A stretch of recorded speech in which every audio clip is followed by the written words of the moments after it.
Hi, welcome to another edition of the Straight Scoop.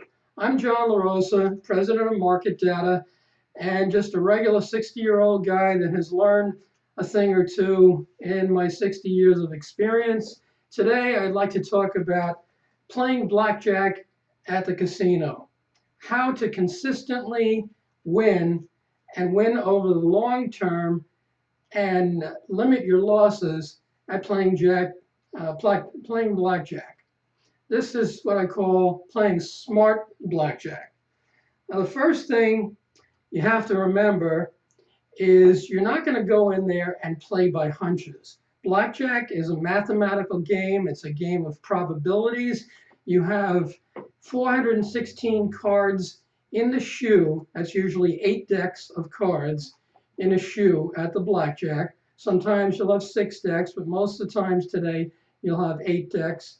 And they're either hand shuffled or they're shuffled by a continuous shuffle machine or another machine that shuffles them at the end of the shoe. I prefer the hand shuffle or the machine that shuffles them at the end of the shoe when all 8 decks are used up. I do not like the continuous shuffle machine because the cards are constantly being put back into the machine, shuffled on a regular basis before you even get through the shoe, and you don't know what is going to happen in terms of trends or momentum or a lot of picture cards coming out. There's no rhyme or reason. It's totally random. So I think the odds are better in the player's favor with the hand shuffle or the regular machine shuffle. But the thing that you have to first learn and get a copy of and memorize is something called the basic strategy table. You can find it on the internet. They'll even give you a card or a chart in the gift shop of most casinos, or you can you can make one up yourself like I did. I laminated it, so I have it in my pocket at all times.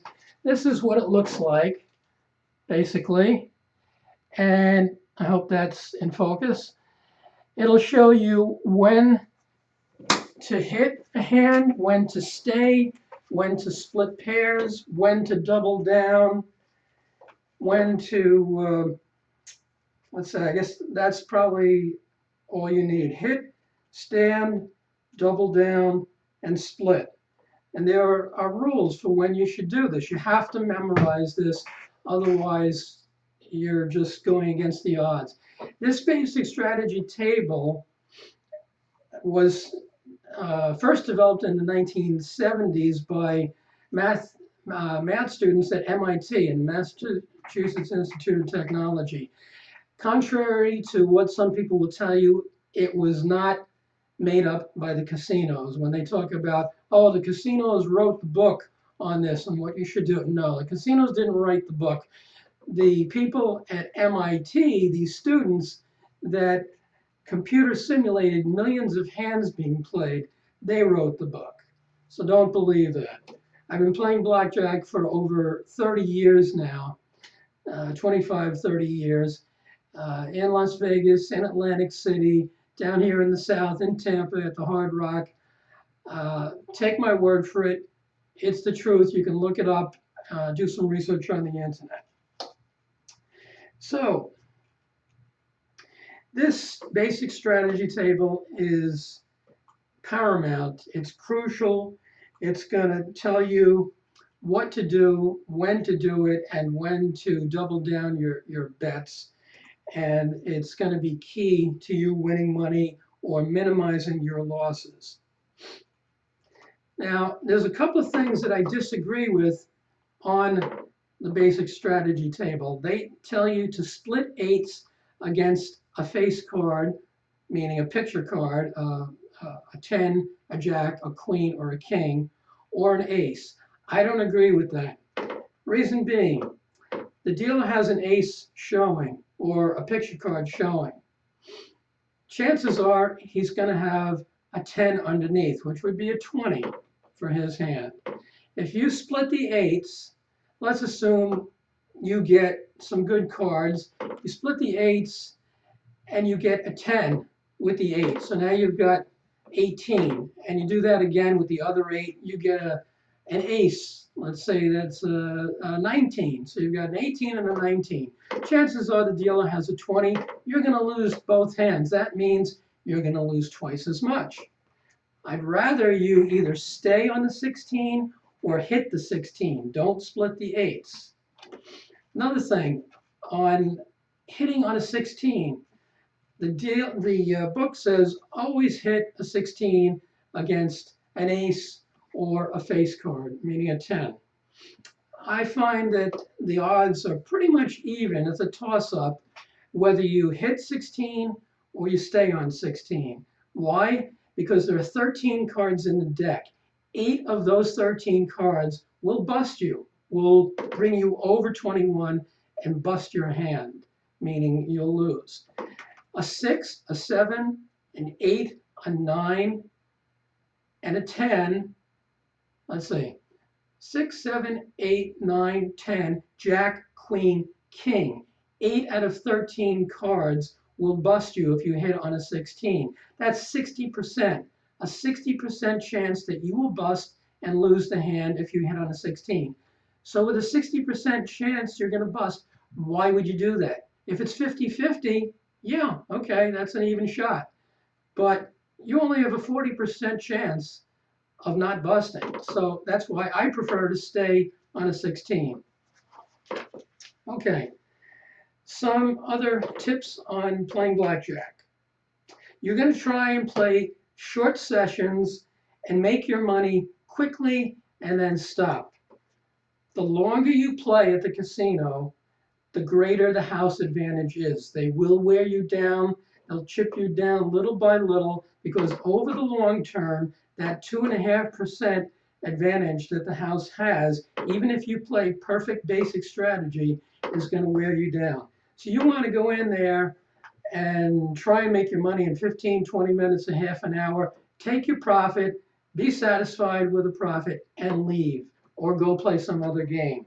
Go to the restaurant, get a comp meal, enjoy yourself.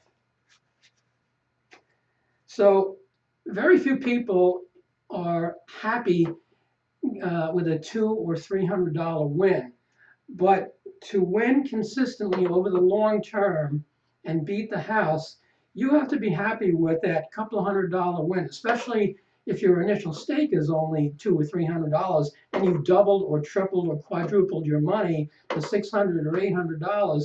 That's beating the house. You're doing better than 90% of the people playing. So be satisfied with those small wins. Set a limit on what you're willing to lose. And if you lose that, do not go to the ATM to get more money. Do not go to your friends or your spouse or relatives to ask for more money. Do not go with your credit card to the cashier and get an expensive cash advance to play. If you go with $200 and you lose that 200, consider that the end of your session for the day. Some days, no matter what you do, you're going to get bad cards. The dealer's going to pull 21 out of the hat and make 21 out of all kinds of hands. They're going to get blackjacks a lot, and there's absolutely nothing you can do. So minimize your losses. I know one guy that plays at the Tampa Hard Rock, and he's one of the few guys that I can truly say I know over the long term is up.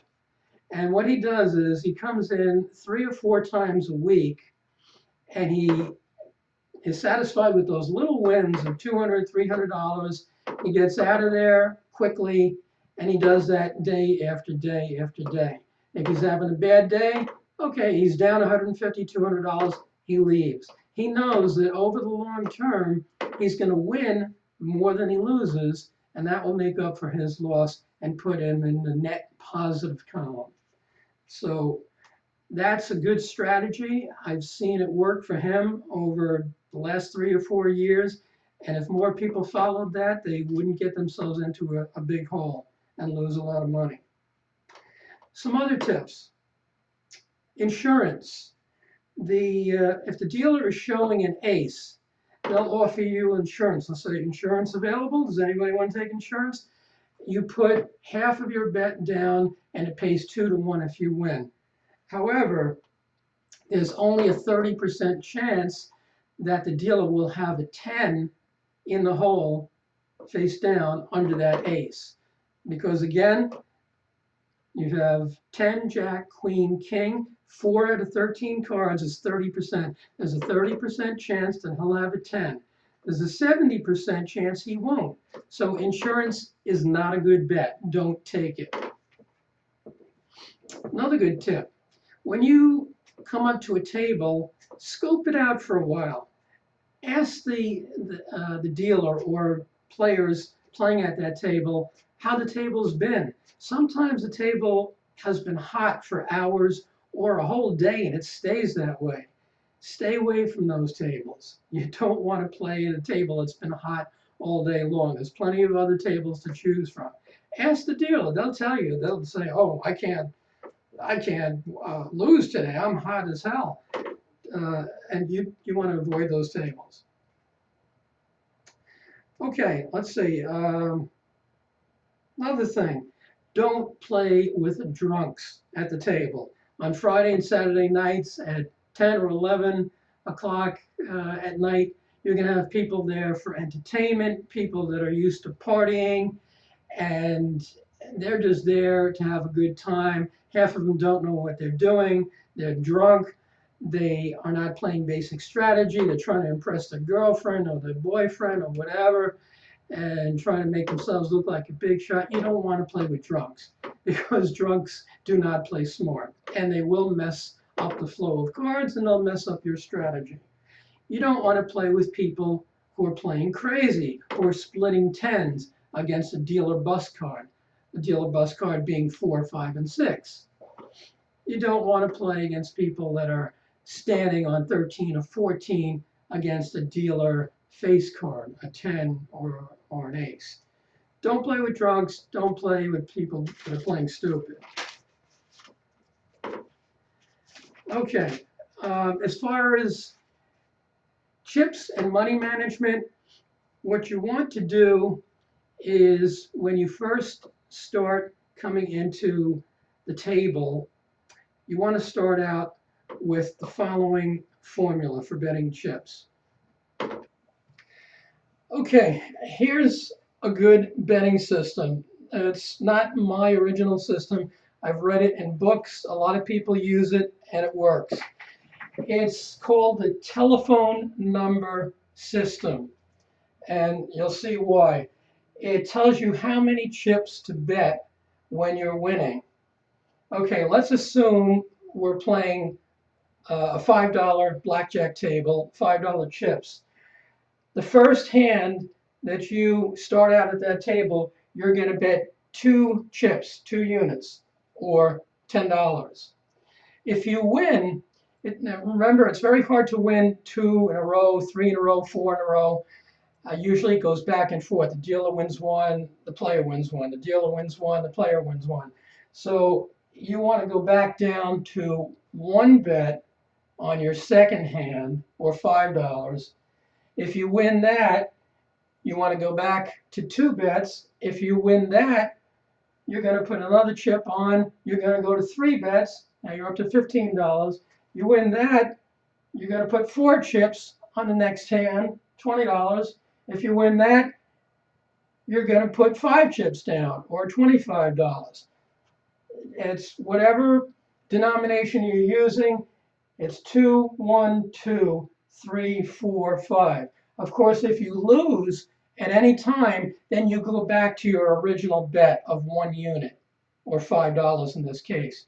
If you're playing with $25 chips, you're going to bet $50 or 2 chips on the first hand, and then 25, and then 50 if you win that, then 75 if you win that, 100 if you win that, 125 if you win that. There are times when you get into a good run and the table is working well, everybody's playing basic strategy. They're playing smart. They're playing the right way. They're doing what they should. They're doubling down. They're splitting. They're hitting. They're standing when they should. And everything is flowing right. You want to catch that wave, that one little good run of 4 or 5 hands, make your money, press, and take advantage of that little good luck wave, and then leave the table. And then go to another table and try to hit that wave again. Or leave if you're happy, if you've doubled or tripled your money. So that's a good betting system, the telephone number system. Try it out. I think you'll be happy with it. So again, just to summarize, what you want to do to win over the long term in blackjack and have more fun and enjoy yourself and make a profit and minimize your losses is, number one, you're going to learn the basic strategy table, which you can find on the internet. Learn it, memorize it by heart, make a copy, stick it in your pocket. You can put it on your lap. Some casinos will let you even put it on the table. Use it religiously, except for those cases where you don't split eights against a face card and you may or may not want to hit 16. Number two, don't play with drunks. Don't play with people that are not playing basic strategy and just playing by hunches. Number three, ask the dealer how the table has been going. Number four, use this betting system. And I think with those tips, you should be in good shape and be able to enjoy the game more and make more money. So good luck, something to think about.